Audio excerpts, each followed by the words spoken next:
De acuerdo con el calendario aprobado por la Comisión, ha sido citado para las 17:30 don Florentino Álvarez Iglesias.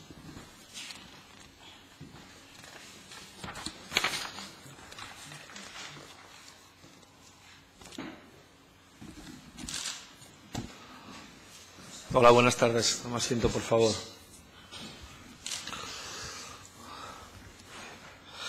Se hace constar que el compareciente está presente y, de conformidad con el artículo 74 del Reglamento de la Junta General y con la resolución del presidente de la Cámara 24 de 20 de octubre de 1998 sobre comparecencias ante las comisiones de investigación, los derechos que le asisten ya le han sido comunicados en el requerimiento de comparecencia y, a mayor abundamiento, los tiene a su disposición en el escaño por si quisiera consultarlos.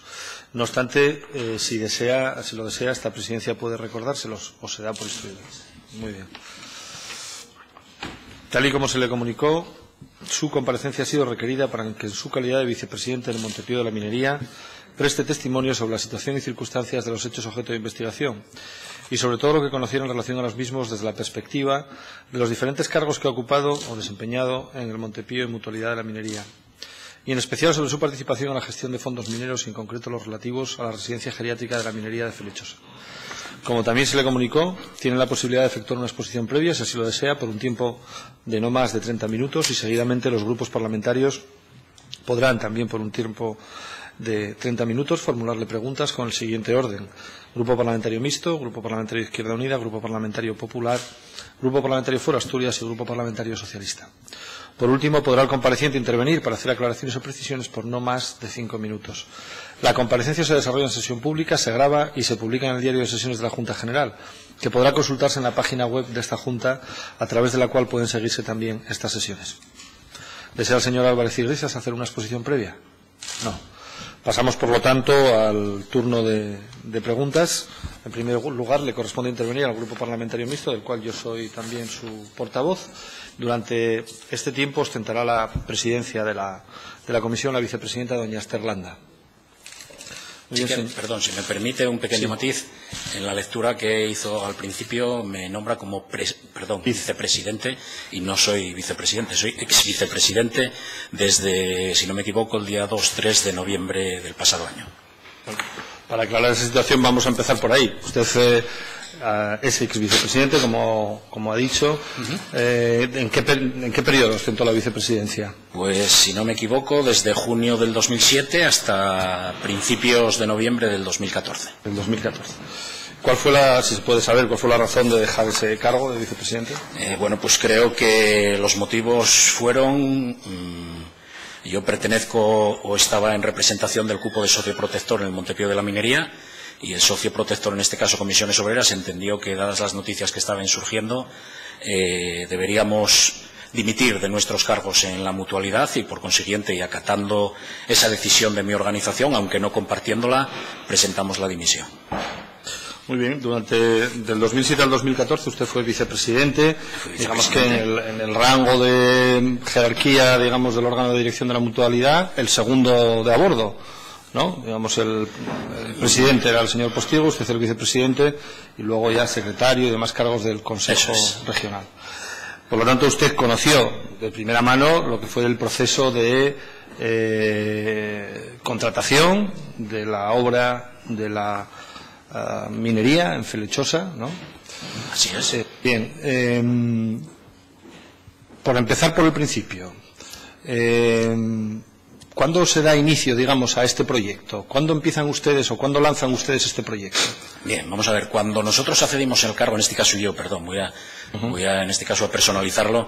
Cuando yo accedí al cargo en junio del 2007, en esa asamblea general donde se nos eligió a unos nuevos representantes dentro de la comisión regional, ya se presentó ese proyecto que ya constaba en alguna acta anterior del Montepío.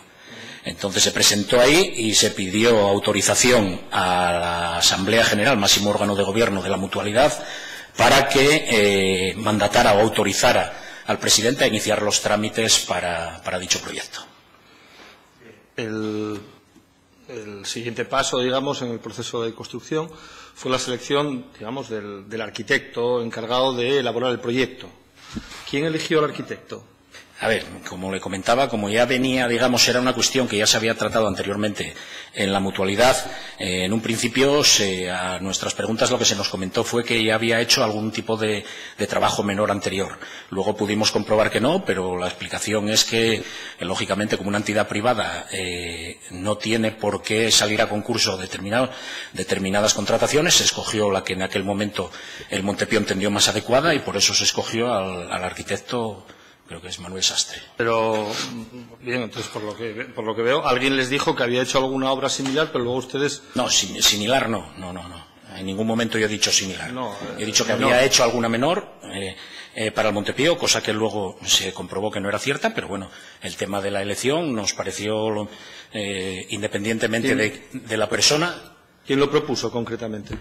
Bueno, yo creo que en aquel momento, ya le digo que venía anteriormente a eso del 2007 y yo creo que se eligió dentro del Montepío me imagino que por el presidente o por cualquiera que en aquel momento ostentase el cargo de administrador único, general y único que según estatutos... ¿Quién era esa persona? El presidente en este caso. ¿El señor Postigo?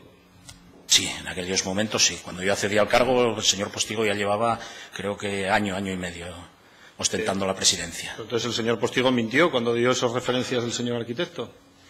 Bueno, pues posiblemente. ¿Referencias en qué aspecto? En que ya había hecho obras anteriores para el Montepío, que usted dice que luego comprobaron que no era cierto. Yo no he dicho en ningún momento que hubiese sido el señor Postigo quien nos dijo que hubiese realizado esas labores anteriores. ¿Quién lo dijo entonces? Pues gente del Montepío. Gente del Montepío, y con esa se puede decir quién era, quién avalaba, quiero decir, quién avalaba la contratación de esa persona. Bueno, yo creo que aparte del señor, bueno, supongo que el señor presidente, o aquí ha habido comparecientes anteriores a usted que ha dicho que fue una propuesta directa y concreta del señor Postigo en su calidad de presidente, pero si no era el señor Postigo, ¿quién le avalaba? Si ya tienen conocimiento de que fue el señor Postigo, yo creo que sobra que yo lo ratifique. De todos modos, simplemente un pequeño inciso.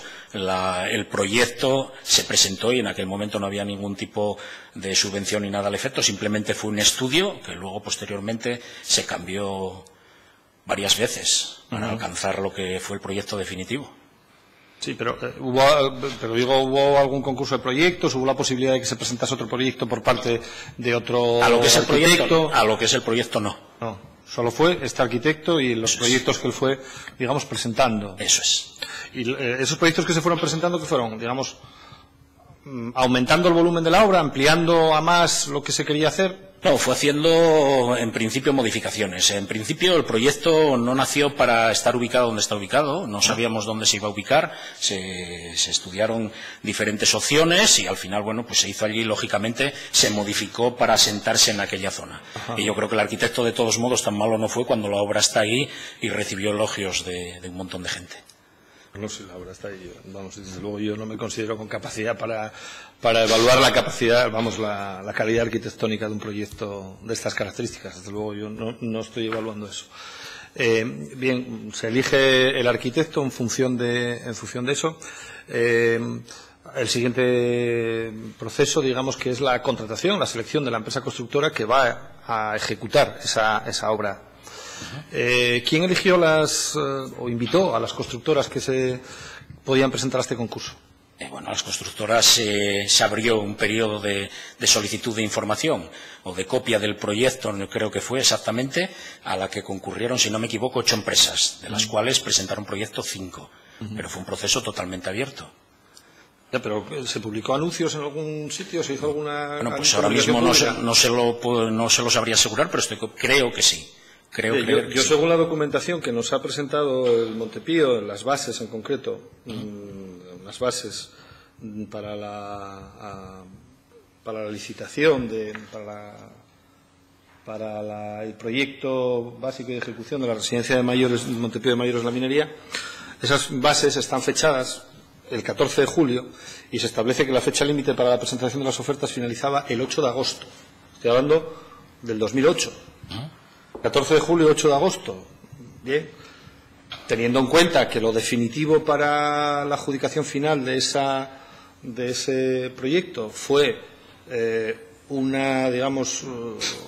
centro de hidroterapia, un spa y las mejoras que había en relación con el proyecto original que presenta una de las empresas constructoras, hombre, parece que esta empresa en 2 semanas tuvo la capacidad de elaborar un proyecto de esta magnitud y con esas mejoras que no sé, sinceramente, en fin, es digno de mención que una empresa de este tamaño y estas características tuviese esta capacidad para actuar con esta celeridad, ¿no? Esa y otras 4, ¿eh?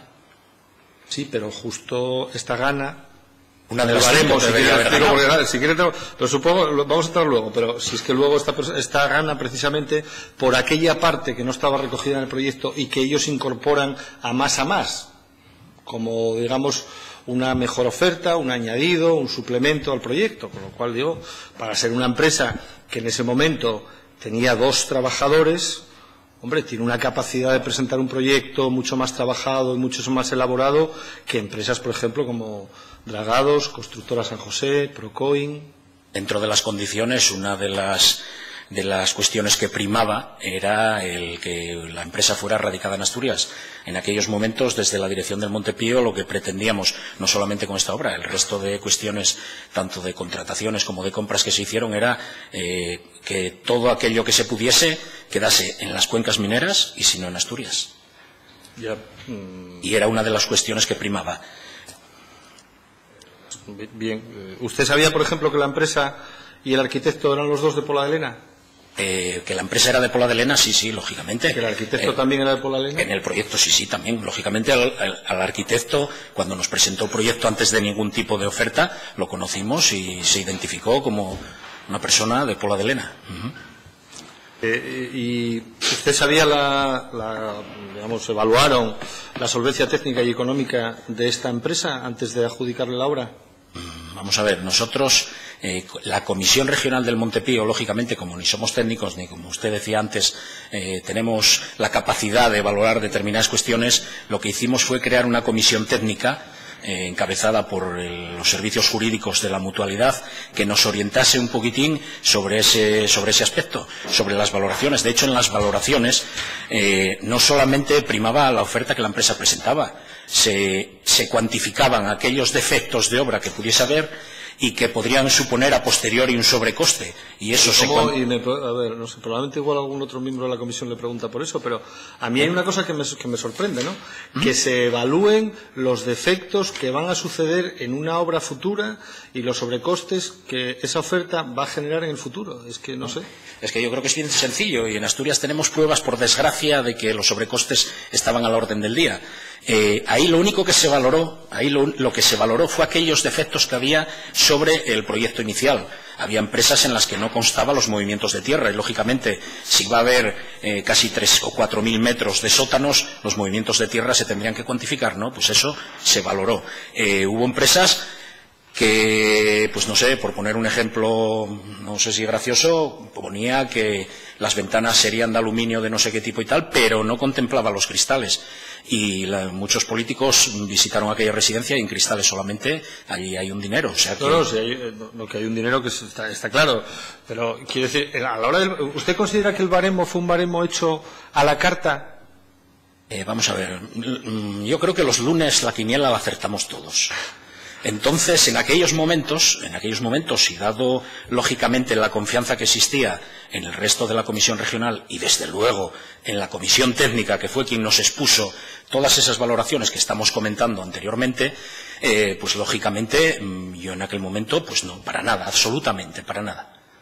Para nada. Tenía una fe ciega en aquella Comisión Técnica que nos explicó los defectos de todas las ofertas que se habían presentado, las mejoras de las ofertas que se habían presentado y cuál era su valoración, independientemente de que, lógicamente, ellos no decidían y quien tiene el gobierno de la entidad. Pero en ese baremo que usted dice que no era la carta y demás...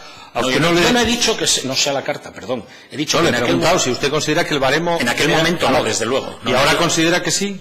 Pues no lo sé, a lo mejor lo que digo, a lo mejor pues los lunes acertamos la quiniela la mayoría, seguro. No, pero pues, hombre, usted tiene una ventaja, y es que usted vivió aquel proceso desde adentro como vicepresidente. Desde luego. Es decir, el segundo de a bordo, y ahora tiene la visión, porque ha dimitido, y desde afuera, digamos, con el transcurso del tiempo, si el siguiente en el escalafón, digamos, el cargo mayor responsable del Montepío, hubiese querido contestar a las preguntas aquí, compareció, no quiso contestar, yo le hubiese hecho estas preguntas, como él no me las contesta, se las pregunta a usted. Entonces, a usted, que ahora además ha dimitido, le pregunto, desde esa doble visión, de haber vivido el proceso desde adentro y desde el momento actual, ¿usted considera que aquel fue un baremo hecho a la carta para adjudicárselo a una determinada empresa? Bueno, pues mi opinión personal, que es la que me está pidiendo, yo creo que no.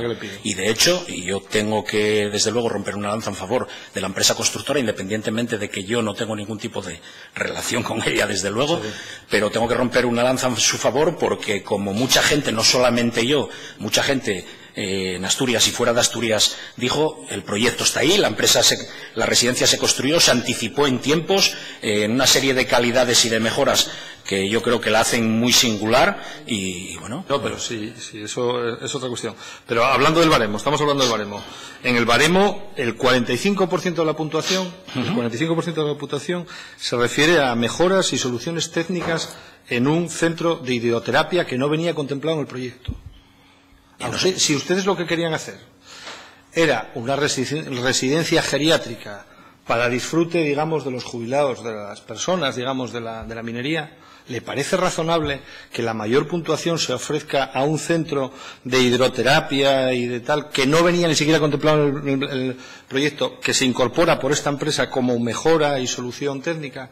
¿Le parece razonable dar 45 puntos a eso y, por ejemplo, 30 puntos a la oferta económica? Pero ya le he dicho anteriormente que la oferta económica no es la que realmente se refleja ahí. La oferta económica tuvo una valoración de aquellos defectos que no venían contemplados. Pero luego, esa es otra cuestión. Yo estoy hablando del baremo. En el baremo se otorgan 45 puntos al centro de hidroterapia y 30 puntos a la oferta económica. Con lo cual, yo lo que quiero entender es que realmente el costo de la obra era lo que menos importaba. No era lo que menos importaba para nada si no hubiéramos valorado lo que le digo, el resto de los defectos. 30 puntos. Bien. De 100. 30 puntos, pero se valoraron. Claro, nosotros entendimos aquello como una mejora porque, basado en la experiencia que teníamos en el balneario de Ledesma, y queríamos hacer una residencia singular, como bien decía usted, para aquellas personas que con su trabajo y con sus aportaciones fueron el origen del Montepío, y queríamos devolverles un poquito de aquello que ellos nos dieron, pues pensamos que el balneario de Ledesma tenía una serie de características que podían ser extrapolables a esa residencia, crear ese centro de hidroterapia, en la que los residentes, pues usando los beneficios de la hidrología, pues mejorarse en su calidad de vida y su estancia allí. Residentes, y devolverles esos beneficios a los que pudieran pagar 1.380 euros al mes en habitación doble, ¿verdad? Y 1.800 euros al mes en habitación individual, ¿no? Yo creo que nos equivocamos. Deberíamos haberle llevado a usted para ver el colocar el tema de los precios. No, yo no me dedico a esas nosotros cosas. No soy empresario geriátrico. Ustedes sí. Ustedes sí. Pero quiero decir, cuando ustedes tratan de vestirlo como una obra benéfica, vamos a ver, esto es una residencia geriátrica privada que cobra estas cantidades a las personas que quieren acudir allí. Bien, vamos a ver, en comparación... Pongamos las cosas en sus términos. Perfecto. Sí me parece bien.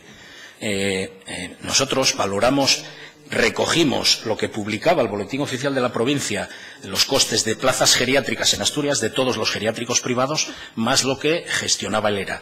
Y vimos que, independientemente de los servicios que otras no daban, nuestro precio estaba equiparado prácticamente al del ERA. Entonces entendimos que sí sería... El ERA es bastante más bajo, ¿eh? En aquel momento...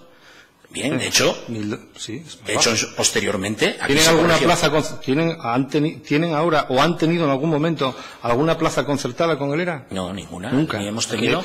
Por desgracia, es como un geriátrico privado. Bien, pues sí, desde luego, un geriátrico privado. Y el spa, la zona de hidroterapia, spa y demás, abierto al público en general para quien quiera ir allí y pagar la tarifa correspondiente, ¿no?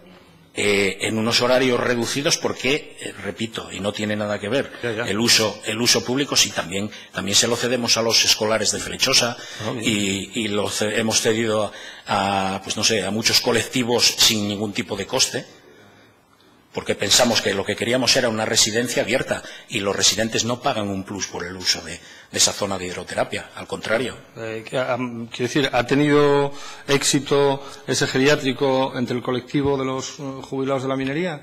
¿Qué ocupación tiene actualmente? O cuando usted se fue, al menos, cuando usted dejó de ser vicepresidente, ¿qué ocupación tenía? Pues estaría, pues no sé, unas 100 personas, 100 y algo. De 280 plazas. De 200 y pico plazas, sí. No parece que haya sido un negocio muy exitoso, ¿no? Bueno, como tantos otros en Asturias. Por desgracia, los negocios no todos tienen pero beneficios. Sí, pero mire, vamos a continuar por esa línea, efectivamente. Pero ¿ustedes lo plantearon esto como una actividad empresarial? Como una actividad empresarial. Sí. ¿Esto era una actividad empresarial? Hombre, lógicamente es una actividad empresarial, sí, se puede considerar así. Pero ojo, el Montepío tiene precios políticos, entre comillas, para beneficiar a sus socios, no solamente en esa residencia, ¿eh? Disponemos de otros tres lugares de ocio y... Bien. Por lo tanto, fue una actividad empresarial, planteado como una empresa que iba a generar empleo, que iba a generar actividad y recuperación, digamos, de la actividad económica en el ámbito de las cuencas mineras, ¿no? En aquella comarca, desde luego, en principio, por eso nació, lógicamente. Bien. En fin, de la documentación que maneja la comisión figura, por ejemplo, todos los requerimientos y exigencias que el IDEPA, que era el organismo que controlaba las subvenciones empresariales en el Principado de Asturias, exigía a cualquier empresa, cualquiera, que recibía subvenciones en el Principado de Asturias, con cargo a los fondos mineros. Estoy hablando con cargo a los fondos mineros. ¿A ustedes se le exigió algún tipo de esos requisitos, como se le exigieron al 100% del resto de las empresas que recibieron subvenciones empresariales en Asturias? Pues mire, yo no sabría explicarle cuáles fueron los requisitos, porque ya le digo, nosotros, lógicamente, yo personalmente y mis compañeros tampoco tenemos por qué tener conocimiento de eso. Entonces, lo digo yo, ninguno. No les pidieron ningún tipo de requisito de esta materia. ¿Y por qué nos dieron entonces todas las autorizaciones? Porque ustedes se lo dieron no para una actividad empresarial, sino para una infraestructura. Y eso cambia radicalmente el concepto. Lógicamente, claro, es que lo que se subvencionó fue la obra, cuidado, no se subvencionó la actividad posterior, ¿eh? Ya, pero la obra, sí, la obra, ¿quién explota la obra? Residencia de Mayores S.L. Una sociedad limitada. Sociedad limitada. La sociedad capitalista, por tanto, que se rige con las reglas del mercado y que obtiene beneficios o pérdidas, ¿no? No. ¿Ah, no? Lógicamente obtiene beneficios y pérdidas, pero no se rige por los valores de mercado. Bueno, bien, porque una sociedad limitada, sometida a la legislación mercantil como cualquier otra, ¿no? Capital 100% Montepío, entidad sin ánimo de lucro. Ya, pero vuelvo a decir, es una sociedad limitada, ¿no? Sí, es una sociedad sometida limitada. A la normativa societaria de todas las sociedades limitadas de este país. La que la está explotando actualmente, sí, ¿no? Pero en aquel momento ¿En algún momento la explotó directamente el Montepío? No, quien gestionó su construcción fue el Montepío.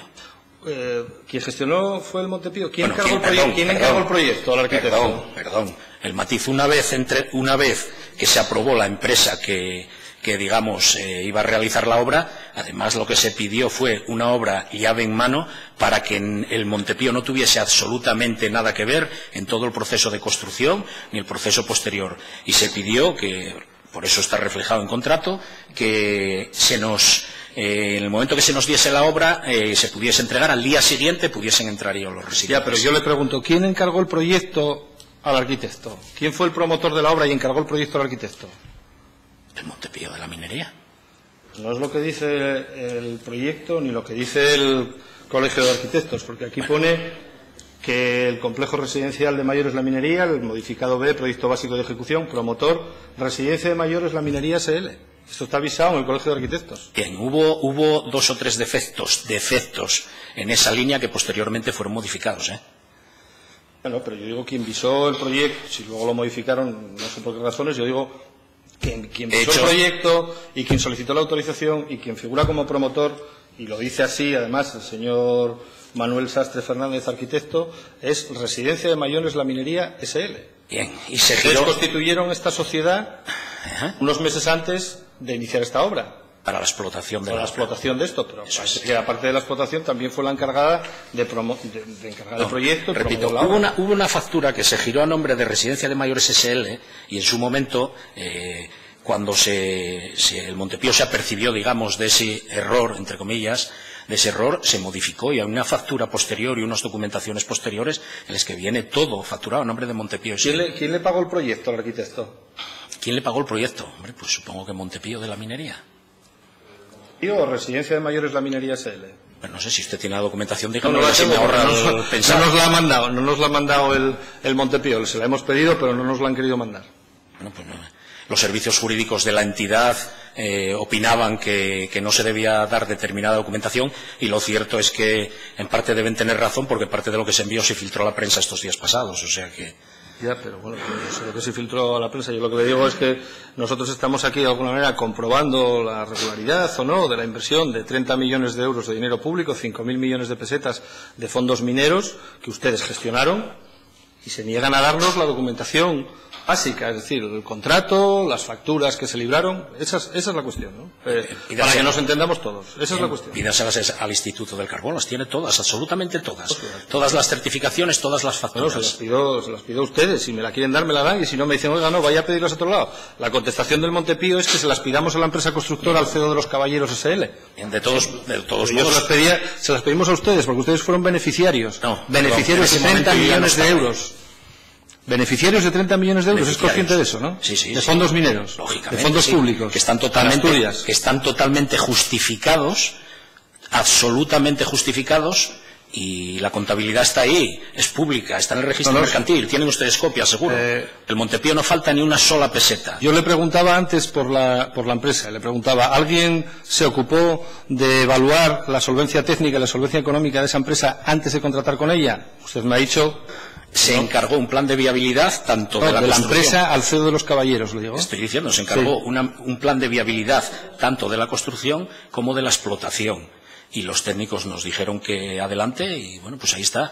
Y de hecho, repito, ya lo he dicho anteriormente, ni está hecha de cartón ni se va a caer. No, sí, ya lo sé, pero si yo le dijese que esa empresa tenía 4 trabajadores y un patrimonio neto negativo unos meses antes de encargar esa obra, y que en los 3 años de ejecución de la obra, siendo ustedes el Montepío de la Minería y esta obra, su obra principal, me parece que hizo obras en otros residencias, ¿no? Pero siendo el Montepío de la Minería el único cliente, en 3 años ganó 9 millones de euros, ¿a usted qué le parece?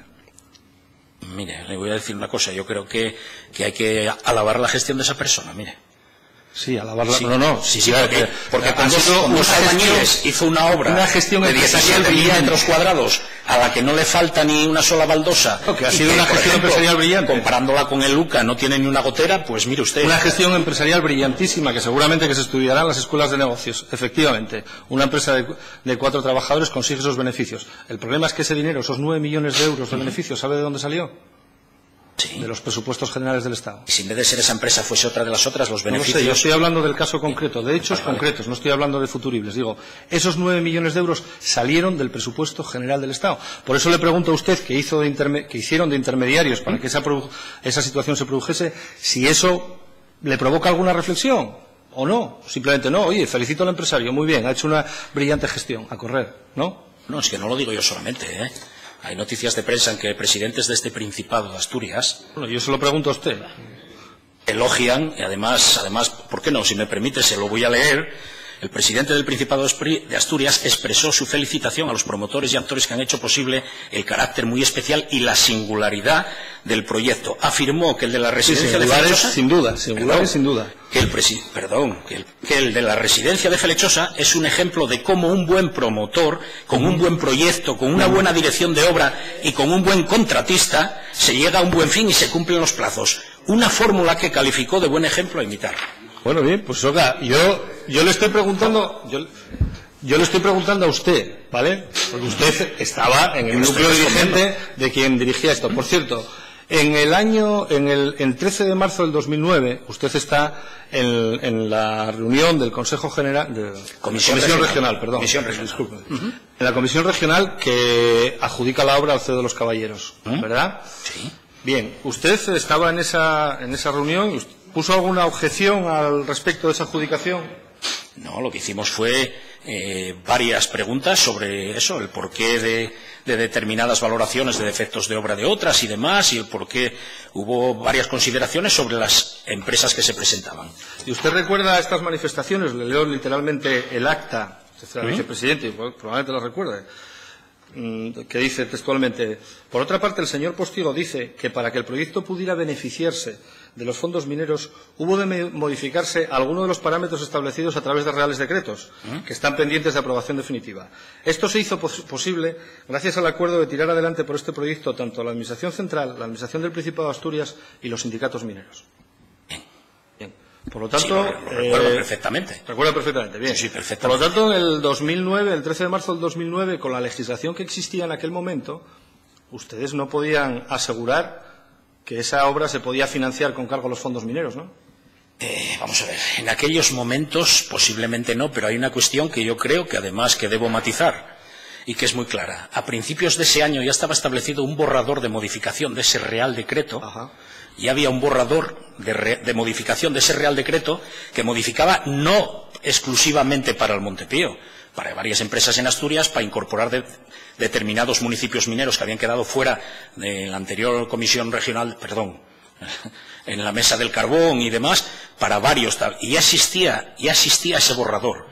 Ese borrador ya existía y únicamente estaba pendiente de aprobación y publicación en el BOE. Me imagino que ustedes, que tienen 12 leyes pendientes de aprobar de aquí a un mes, no las debatirán solo ese día, las sabrán con anterioridad, digo yo, ¿no? Efectivamente, pero si que estaría en tramitación, ya me imagino, un Real Decreto no se cambia en 3 meses, pero vamos, que ustedes el 13 de marzo... De todos modos, tengo una copia, por si acaso no tal, de las modificaciones el 13 de marzo ustedes tenían la seguridad de que ese Real Decreto se iba a cambiar, porque si no me imagino que no se meterían en este berenjenal, adjudicarían la obra, contratarían créditos con bancos, si no sabían el 13 de marzo que ese Real Decreto se iba a cambiar. Se cambió, se aprobó el 17 de julio. Repito, pero había un borrador después. Había un borrador pendiente únicamente de ratificación Consejo de Ministros. Es más, además dice que el Ministerio de Industria, después de haber consultado al de Economía y Hacienda y haber consultado tal, remite para su aprobación en Consejo de Ministros. Estoy hablando de enero de ese mismo año. O sea que, salvo hecatombe en este país, que algunas sufrimos por desgracia, pues estaba claro que se iba a aprobar. ¿De quién fue la intervención decisiva para que se pudiese cambiar ese Real Decreto? Hombre, me imagino, no lo sé, me imagino que de los políticos, porque desde luego ni el Montepío ni los sindicatos supongo que tengan o teníamos capacidad en aquellos momentos para modificar un Real Decreto, desde luego, vamos. Si la tenían, porque lo consiguieron. Lo consiguieron. Lo conseguimos, ojalá pudiéramos modificar el Real Decreto para suprimir, entre otras cosas, el límite del 1%. Si no tiene copia, se la dejo. Que hay un montón de resto de modificaciones, un montón, no solamente aquella a la que el Montepío se pudo acoger para eliminarlo del 1%. Un montón, ¿eh? Con base en esas modificaciones, ¿cuántos proyectos se financiaron además de este? ¿Usted lo sabe? No lo sé. Caray, era lo que me faltaba, preocuparme de eso. Bastante tenía con preocuparme de lo nuestro como para preocuparme de los demás.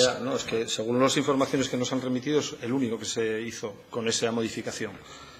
No, mire, UNOSA se acogió a la urbanización de polígonos industriales, si no me equivoco, acogiéndose al mismo Real Decreto. ¿No fue lo que dijo aquí el presidente de UNOSA?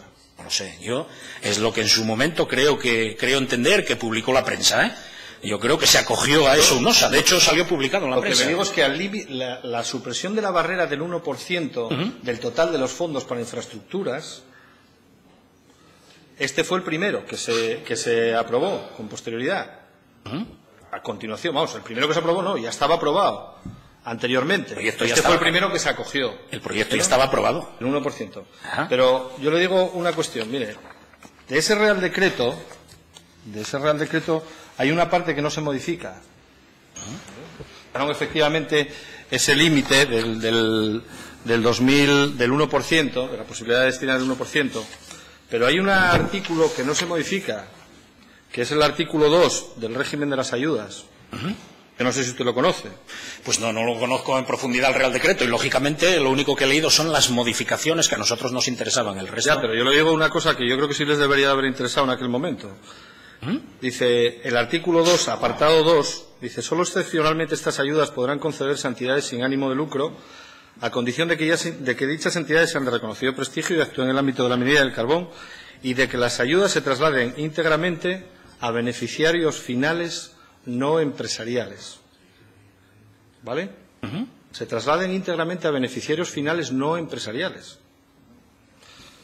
Si quiere, le vuelvo a decir otra vez quién era el promotor de ese complejo, que aquí pone Residencia de Mayores La Minería S.L. Y le vuelvo a repetir, capital 100% Montepío, entidad sin ánimo de lucro. Pero yo creo que una sociedad limitada, que yo sepa. Y desde luego, quien generó que ese proyecto pudiese entrar, salvar esa barrera que usted está comentando, no fuimos ni el Montepío ni los sindicatos, lógicamente. Alguien lo declaró un proyecto singular y de utilidad pública. No, pero yo no sé si ha pasado esa barrera, porque Aquí hay un informe de intervención que se hacía mención a esto del 22 de diciembre del 2011. ¿De intervención de dónde? La intervención delegada en el Instituto del Carbón. Cuando quiera entramos a eso también. Bueno, yo no puedo entrar porque no lo conozco, tampoco se nos lo han mandado. Tampoco lo mandó el Instituto del Carbón. Bueno, de todos modos, tampoco es de extrañar porque nosotros llevamos 3 años esperando por una notificación oficial de por qué no se nos abonan los 3,5 millones y aún estamos esperando. Sin ninguna notificación oficial, después de múltiples requerimientos y reuniones incluso en el Ministerio de Industria. Por resumir la cuestión, yo lo veo de esta forma sencilla, pero bueno, por resumir y que quede claro, ¿no? 30 millones de euros para infraestructuras se conceden para la construcción de un geriátrico privado que explota una sociedad limitada, que es Residencia La Minería SL, y que para que eso pudiese ser así se modificó un Real Decreto en julio del 2009 que permitía superar el límite del 1% del total de los fondos para infraestructuras que se dedicaron ese año. Yo lo veo así, porque al final quien está desarrollando esa actividad empresarial es una sociedad limitada que se llama Residencia La Minería Sociedad Limitada y que ha sido a quien con el dinero de todos le hemos construido las instalaciones con las que desarrolla su negocio. Bien. Y aquí en Asturias hay múltiples empresas que han recibido mucho más dinero, incluso o tanto como nosotros, y nadie los fiscaliza ni nadie los trae aquí. ¿Se acuerda que antes le pregunté sobre las bases y los criterios y los requisitos para la concesión de las subvenciones a empresas? Y me está diciendo que lo está explotando Residencia de La Minería SL, y a lo mejor, ahora que estoy fuera de allí, a lo mejor puedo decir, ¿y si mañana el Montepío lo subcontrata, pero sigue siendo su propiedad? Estamos hablando de estos requisitos que pone aquí, que el beneficiario final no empresariales. Claro, tienen que ser entidades sin ánimo de lucro. En la documentación que les enviaron están los estatutos del Montepío, supongo, y dentro de ellos verá que como entidad sin ánimo de lucro aquellos beneficios que pudiese revierten en beneficio de la sociedad. Ya, además, pero, mire, aquí además, las pérdidas que tiene la sociedad, porque seguro que van a ir por ahí, las pérdidas que tiene la sociedad las asumen sus socios, en este caso los mutualistas, que lo ratifican en Asamblea General y lo aprobaron hasta el día de hoy, aprobaron absolutamente esas pérdidas, entre comillas, que asumen sus socios y por consiguiente son los socios quienes tienen que exigir responsabilidades a la dirección, como en cualquier empresa privada que pudiese haber. Que yo creo que tenemos que pedir responsabilidades, en fin, los que tenemos que controlar en qué se han gastado 30 millones de dinero público, vuelvo a decir lo mismo. A mí si una empresa quiere hacer una inversión que sale mal y que pierde el patrimonio de esa empresa, pues no tengo ningún problema. Pero es que ese patrimonio se ha constituido con 30 millones de los presupuestos generales del Estado. Yo no sé si al final ustedes son conscientes de esto, porque parece que eso no tiene ninguna importancia. Pero de todos modos ese patrimonio... No, pero si lógicamente ese patrimonio está ahí. Ese patrimonio está ahí. Tiene 60... Señora Presidenta. Sí, toda la eso ya se lo llevo toda la diciendo. tarde aguantando resulta realmente incómodo. Bueno, no tiene la obligación de aguantar nada, señor Lastra. Si no le gusta lo que oye, salga fuera de la sala. No es que no me guste, es que las opiniones del señor Prendes pueden ser discutidas porque son discutibles. Bueno, y las suyas las da, por favor, también, y las suyas las da cuando sea su turno. O nos limitamos al turno de preguntas o organizamos un debate aquí enormemente entretenido. Vamos a ver, señor Lastra, por segunda vez se lo digo en estas comparecencias, apague el micrófono porque no tiene usted el uso de la palabra. El señor Prendes está preguntando y yo no lo interrumpí. Lo primero apague el micrófono y yo no lo interrumpí. Ahora, le voy a decir otra cosa, señor Prendes. Lleva usted 35 minutos. O sea que haga, por favor, la última pregunta, acabe la que estaba formulando, le responden y pasamos con el grupo de izquierda. Señora Presidenta, como es una cuestión de orden, se la voy a formular y le voy a manifestar la protesta por el debate en el que no estamos participando los demás, porque esto ya no es otra cosa. Pero si es que no es su turno, señor Lastra, es un debate ahora mismo entre el compareciente y el señor Prendes. Esto no está previsto para que sea un debate. Es el turno de preguntas del señor Prendes. Está preguntando y está contestando. Yo no veo nada más y ahora mismo ejerzo de presidenta. Vale, bien. Con lo cual, esa es mi opinión. Y ya está, el señor Prendes va a acabar de formular. Bien, pues así consta. Yo no lo veo así. Muchas gracias. Bien, la última pregunta ya que le voy a hacer para acabar, no quiero consumir más tiempo. Yo le decía antes el tema de la actividad empresarial, porque comparecientes anteriores a usted, que eran compañeros suyos en la Comisión Regional, dijeron que ustedes tuvieron que constituir esa sociedad limitada porque la normativa, digamos, las mutuas de previsión social seguros, y la Dirección General de Seguros no les permite al Montepío de la minería, por el carácter que tiene de entidad aseguradora, desarrollar este tipo de actividades como la que desarrolla el geriátrico. Entonces, yo no sé si usted se da cuenta que ustedes solicitan 30 millones de dinero público para desarrollar una actividad que la normativa impide que ustedes desarrollen y que por eso tienen que constituir una sociedad limitada que es la que desarrolla esa actividad y explota esa instalación construida con dinero público y que resulta que por la normativa de las ayudas de infraestructuras al carbón esa sociedad no podía ser beneficiaria de ese dinero. Y bien, ¿y qué quiere que lo conteste? ¿Que vaya suerte? No, digo, ¿qué le parece esta reflexión? Pues le hago una pregunta, ¿qué le parece esta reflexión? ¿Qué me le parece la reflexión? Bien, eso es su opinión, esa es su opinión. El Montepío crea esas sociedades limitadas, lógicamente, porque la ley de seguros no le permite eso, y nosotros, como queremos dar un servicio a nuestros socios, tenemos varios complejos residenciales a los que van a un coste muy reducido y por eso se gestionan a través de eso. Y por si hubiese cualquier tipo de problema, cualquier quiebra de una de esas sociedades, no afectase a la matriz o a la actividad principal del Montepío como tal. Muy bien, muchas gracias. No voy a hacer más preguntas. Tiene la palabra el Grupo